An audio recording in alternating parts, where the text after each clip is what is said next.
Hello, everyone. This is Francine Crawford. I'm here doing my podcast on Autumn is Here. And today we have a special guest. We're going to speak to Miss Rodeena Stephens. She is on the board of the Alzheimers Association and the New York chapter. So we're very happy to have her here.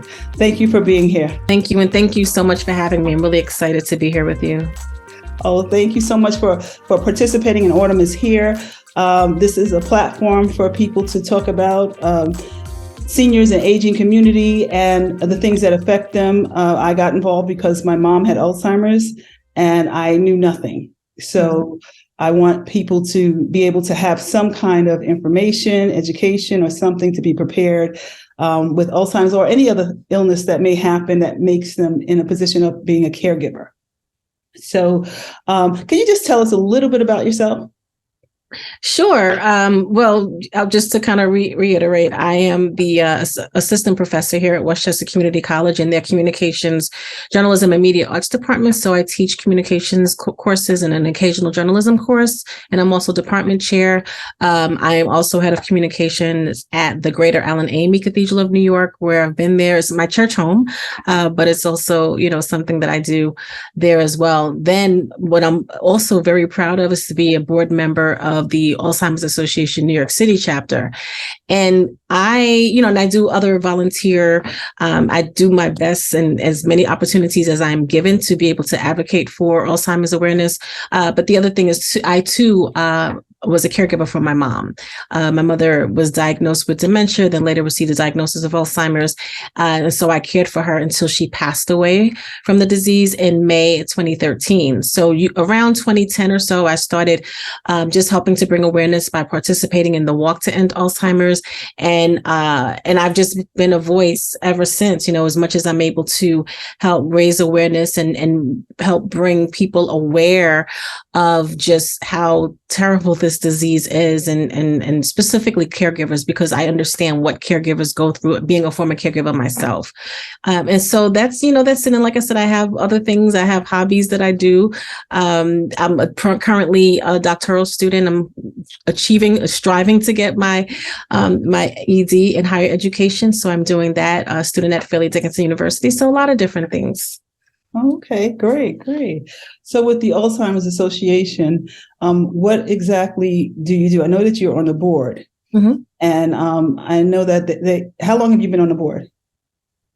So I was invited to be on the board in, I would say, March of 2021. Okay. Yeah. March of 2021. Okay. So what are some of the programs and the things that they offer? They have programs for caregivers. So if you are a caregiver and you are in need of support, we have programs for that. We also have classes. We do community workshops to those in the community who are seeking help. We also have educational programs and education and dementia care resources that are available to people. So we help with managing programs that address managing money, understanding and responding to dementia-related behavior, living with Alzheimer's for caregivers, and effective communication strategies. There are also just a numerous amount of programs that we offer to individuals. And I would say to get the full list of programs that we offer and resources, to visit the website, which is alz.org/New York City. You'll just see a wealth of information where you can see what kind of programs that we provide. Oh, awesome. So the reason why you were involved in the Alzheimer's Association was through your what your experience was with your parent, and that just made you passionate about getting involved? So, yeah, when my mother first started displaying signs of, just some memory cognitive issues around 2008 or so, and it was new, not knowing what it was and thinking, oh, maybe it's old age, again, not being fully educated on it. And so as things got worse, in 2010, I took her back to a neurologist where she was, diagnosed with Alzheimer's.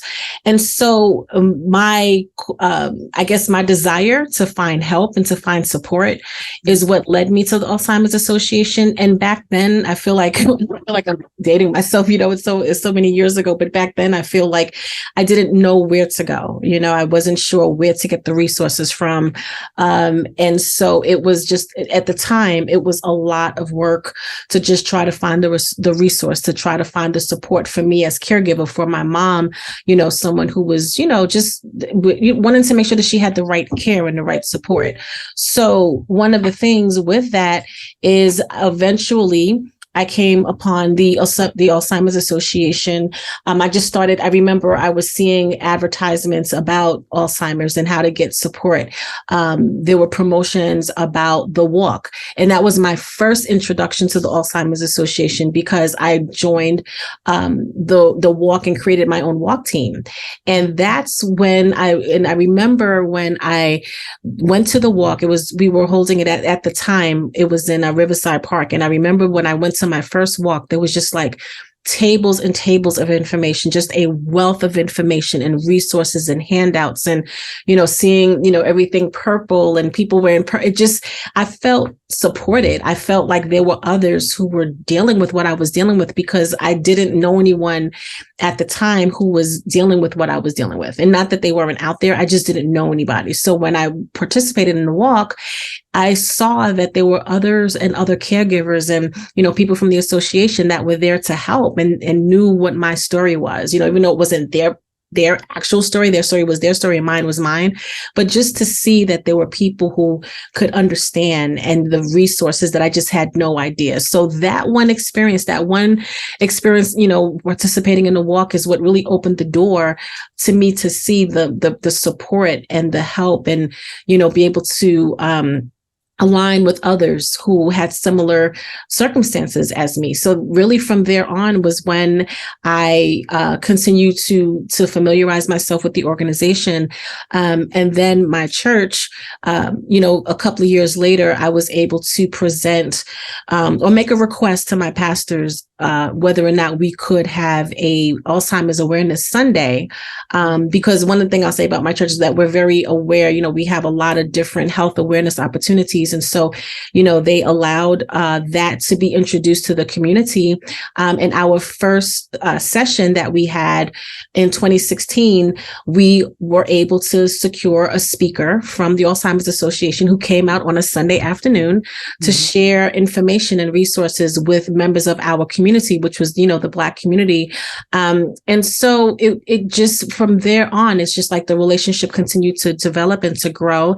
And it's a great resource for those who are really not sure of, what to do when their loved one suffers from Alzheimer's. You mentioned about getting information to the Black community. What suggestions do you have about getting information out there? Is there any suggestions that you would have for people to be involved? Or so, one of the things that I've found is that with anything, community partnerships are really important. And so through the community partnership, and I'm not promoting any one thing, I'm only speaking from my personal experience, through the community partnership that my church had, which is an AME church in Southeast Queens, we were able to reach our congregation and, any faith-based organization. For us, it was, the Allen AME Cathedral of New York, but with any faith-based organization or any organization in the community, they are they're in direct contact with the community. They're in direct contact with people who are caring for loved ones with Alzheimer's. And a lot of times, people are ashamed. Sometimes there is a stigma attached to Alzheimer's and people don't want to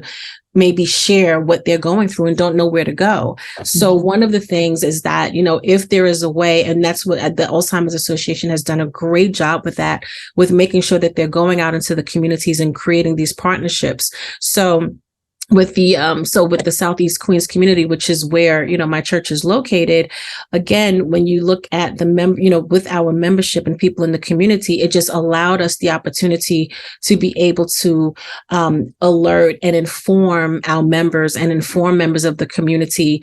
And in addition to that, there are other community forums and workshops that the Alzheimer's Association does to stay in the community and let people know. For individuals who might not know where to go, we're doing, as the Alzheimer's Association of New York City, we're doing more to try to get the message out there, let people know that there's help, that there's support by, letting people know that there's a website. And if you are an individual and you belong to a club or an organization or a faith-based organization or institute or something like that, those partnerships are really great ways to help inform your community that these resources are available to you. Okay. Are you aware of any statistics as far as Alzheimer's affecting certain communities or the Black community, or any kind of statistics that will let us know like what's going on, or people may or not be aware, or people don't report it, or people don't go to the doctors early enough? Anything like that? Can you share with us? Sure. And with, unfortunately, there's no exact science or no exact statistics as relate to specific communities. However, statistics, in the data does show that Black Americans are twice as likely to develop Alzheimer's disease as older white Americans. And so although Black Americans are more likely than white Americans to have Alzheimer's, other dementia, studies do show that they're less likely to have a diagnosis of that, because there is a delay. You mentioned it a moment ago. There is a delay in diagnosis, meaning that there's a delay in going to doctors or securing a neurologist or finding someone to diagnose our loved one, because unfortunately, we may dismiss it as old age, or we may have, again, we just may feel, this is something I can handle on my own, or we're going to just keep this in the family and not share others. But that delay in diagnosis means that Black Americans with Alzheimer's and other dementias may miss out on the opportunity to make legal, financial or care plans while they are still capable, and make their preferences known to their families. And so, there's also clinical trials that Black families and Black Americans are missing out on, because, again, statistics again show that they're not going to doctors to get that diagnosis. They are afraid or fearful of, like, say, the clinical trials, or they don't want to subject their loved one to a clinical trials because of lack of trust, or something like that. And so despite the increased risk of, say, Black Americans, they are also underrepresented in these trials. And it's estimated that about 97% of participants in these industry funded clinical trials, and more than 90% are comprised of non-Hispanic white people. So again, just, Black Americans in the Black community are not participating in these trials. And then another interesting fact is that when it comes to, like, say, the caregivers, Black caregivers are more likely to provide more than 40 hours of care per week to someone with dementia.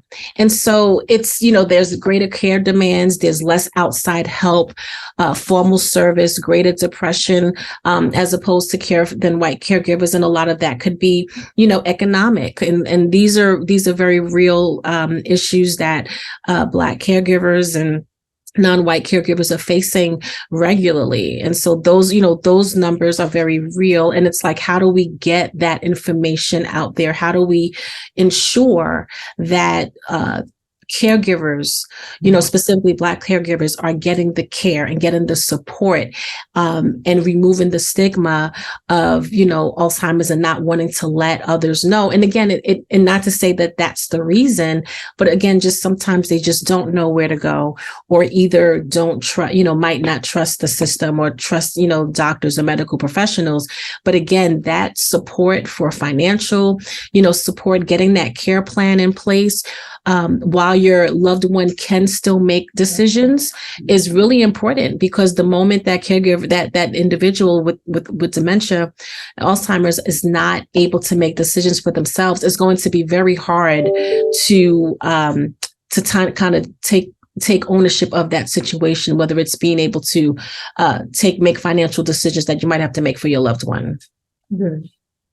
Well, let me ask you, because you are involved with Alzheimer's Association, but you also was a caregiver, what is it now that you didn't know then that you wish you would have known that could have helped you at the time that you were going through?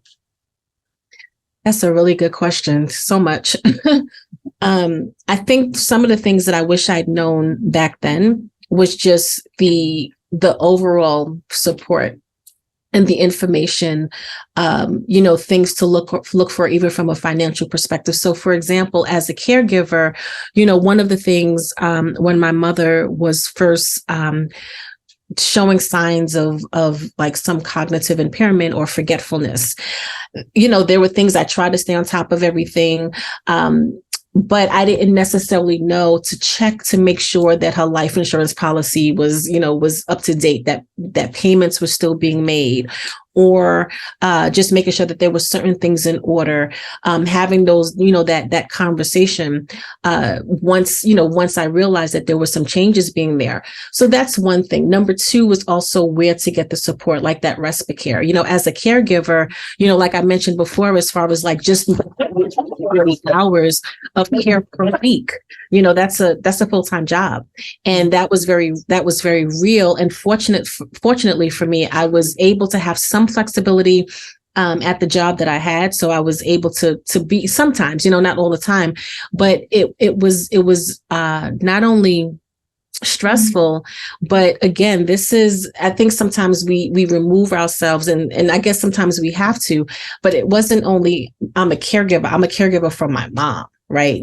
Someone who is just like, so it's just so endearing to me, like who I used to say, he's my best friend, so you're watching it and you want to make sure that you're giving her the best possible care. It's like you as a caregiver become fully responsible for this person's life. And so sometimes I wish I had the just the knowledge of where to go, not only to care for her, but to make sure that I was cared for as it relates to having the information, having the resources that I needed to make sure that she had everything that she needed. And she did eventually, but it was just like, I feel like I had to go around the world, to get to the information. And that's the biggest thing. Like one of the things that I'm just the most passionate about, as it relates to just bringing awareness, is that early detection. And then also for the caregiver, just making sure that they get the information, because people don't know where to go. And that was one of my biggest challenges. I did not know where to go. I did not know where to get the information. So those are the things that I wish that I know now. I know that, organizations like the Alzheimers Association is a place that I can go, or caregivers can go to get the help that they need. It's just a simple, it's a toll-free number and it's a click of a website. I didn't know that when I was caring for my mom initially. Right. Right. It's so interesting because your story is similar to mine. That was what happened to me. I had no clue. Nobody was going through it. And I didn't understand Alzheimer's. I didn't understand where you get help. I didn't know that, I needed to get help. I thought I could do it. That was my mom. I'm going to take care of my mother. And that was it. And it just got harder and harder. And it just, when you're in it, it's hard to kind of see through it, see like outside of it, like, okay, I'm going to stop and I'm going to need to do this. You just keep going, you do the best that you can and you keep going. And I didn't know about all the help that they had. And I really didn't consider myself a caregiver. I was my mom, Exactly. Right. So I didn't even think about that. So yeah, I have a similar experience. And I think, and too, and I really too, that's our culture, in the Black community, it's like, you do what you have to do. We take care of our parents, we take care of our grandparents. And, like you said, and I think I love the way you said it. It's like, you don't see yourself as a caregiver. It's like, that's my mom. You're going to do what you have to do. And even that, unfortunately, for some it causes that delay in getting that early diagnosis. Did you have any kind of guilt? Did you have any kind of reservations about decisions you made? Did you have, did you get support that would help you to get through? Like, you did the best you can, but you still may have needed support to kind of get through. So, I felt heavy grief. Like I feel like, I know now, and even shortly after, I know that I did all that I could. There was a period of like 3 months. One of the things I'll say with my mom is that when she heard during her illness, during her Alzheimer's, bout with Alzheimer's, she was home, she was still, able to walk around. She wasn't like hospitalized for years or anything like that. But for 3 months, she was sick and was hospitalized and in and out of rehab, and then spent the last 4 weeks of her life in a long-term care facility. So for those 3 months, there was nothing else mattered to me. Like I was there like morning, noon, night, morning, noon, that's all I did. So when I had to make the decision, and my brother and I, he lives in another state, but he was, he was up the last 2 weeks or so, and so we had to make a decision to, put her in, like, say, of course she was in long-term care, but like in a hospice care. I almost had to block the word out. It's like this emotional landing word that makes me kind of panic when I say it. So I have to recall it. And so we were very fortunate to have a very understanding and patient hospice care director who explained and used words like, someone, passing away with dignity and, all of these things, and not wanting my mom to suffer. And so, those things are what helped us to say, okay, she'll still, they're not going to completely withdraw care, but, it would be a peaceful transition. And so when we finally accepted that, what happened was I felt good that from the moment she left this earth, I was right by her side. I'm like, you're not transitioning without me, and of course, prayer and stuff like that, and just asking for peace in the situation. But I felt good knowing that, nope, you're not by yourself. We're going to sit here with you. And so that was helpful. But that grief hits hard, and the guilt does come. For me, it came. Like I remember, being at the gravesite, as we were putting that last flower on there, just screaming, "I'm sorry," just apologize, and I'm sorry, because you do. I mean, for me, I can't speak for others, but for me, there's a level of like, well, what could I have done differently? How could I have changed the fate? And that's the thing, and that's why we need a cure for Alzheimer's, because there is no cure.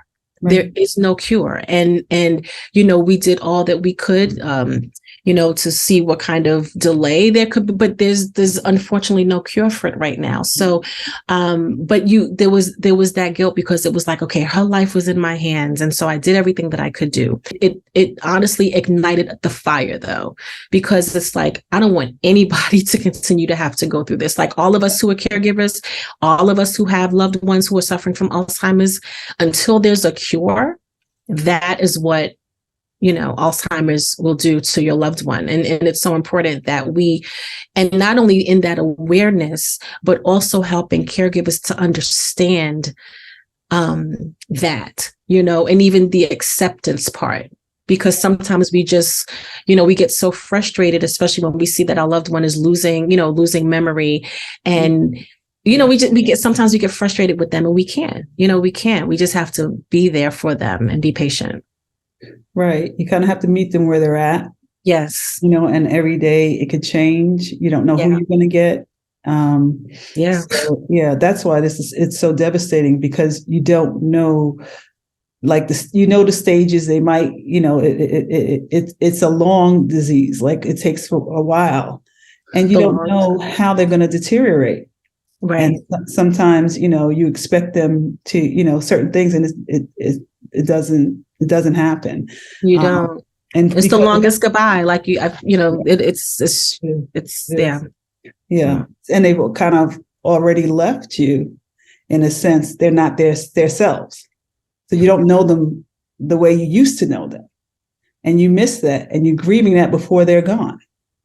Absolutely. And still trying to care for them. And still And trying to so, care. right. And so like for me, like I'm sure many, like, here was my mom, this, strong, independent, Black woman who raised, strong, independent Black, Black young adults and stuff. And so, like you said, meeting them where they are and keeping them active, and that's the thing too, is finding those activities that, so they're not just kind of sitting, how can we continue to still engage them and keep them active, and whatever's, whatever the mind, whatever is left of it, just still, music, listening to music, finding ways to still laugh. And you're right. Some people, they're it's different for some. Thankfully, like I said, thankfully for me, I was able to still have those moments, although she didn't know me. She knew I was somebody special to her, and I'm thankful for that.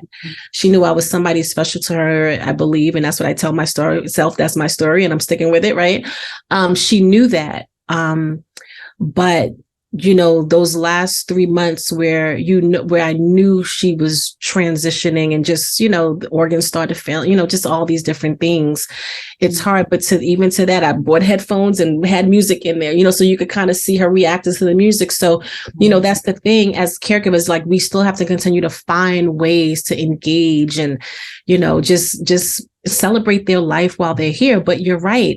It's you're watching them change. You're watching them digress. You're watching, as you're still having to care for them. One of the things, I think that helped me, stay grounded, although there were days that I felt like, oh, I can't do this, was, my mom raised, just always going back to how she raised me.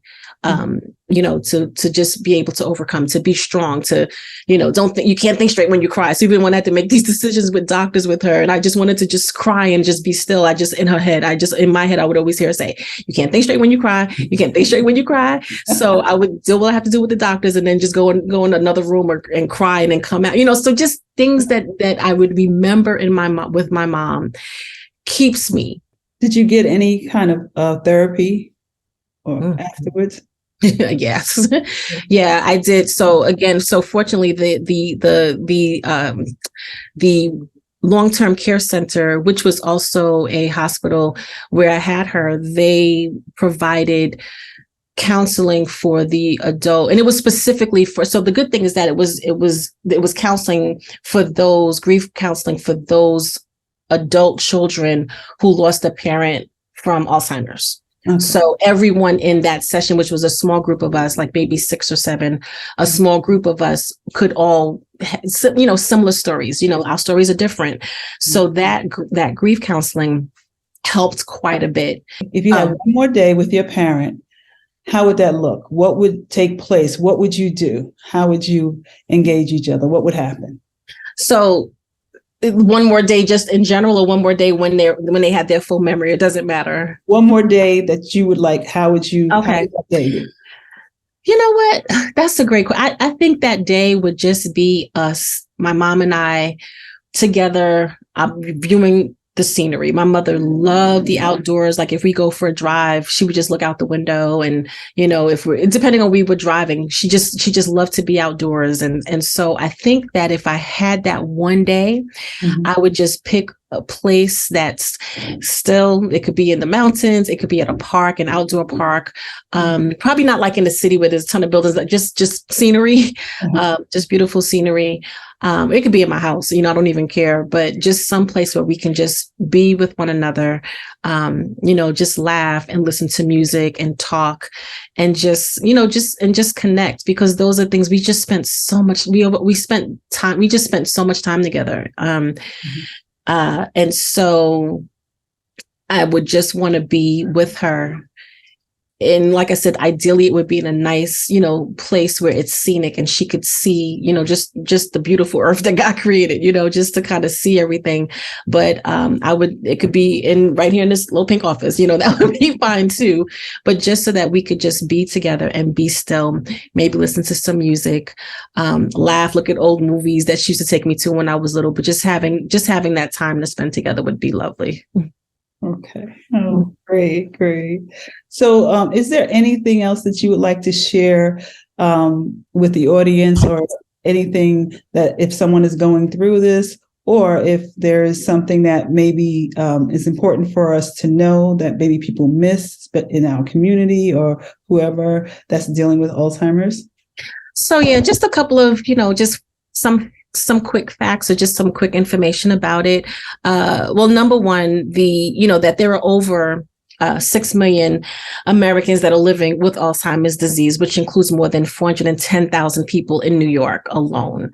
So that's a very large number. And Alzheimer's is the 6th leading cause of death in the United States. And again, no cure at this moment.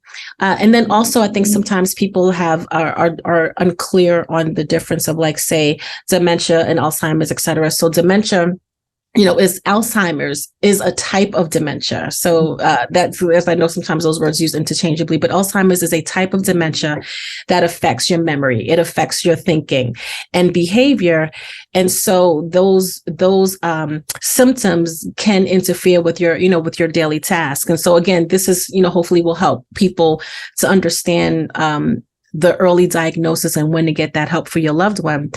And so Alzheimer's is the actual most common form of dementia, with 60 to 80% of cases. And it is not a normal part of aging. So if we happen to see these signs and see these symptoms, know that it is not a normal part of aging. It is progressive. Alzheimer's is progressive, and meaning that it gets worse over time. So it doesn't get better, it gets worse over time. And so the most common symptom of Alzheimer's is when your loved one has difficulty remembering new information. Mm-hmm. So, that long-term memory, that's there, but that when there's new information, there's some difficulty there.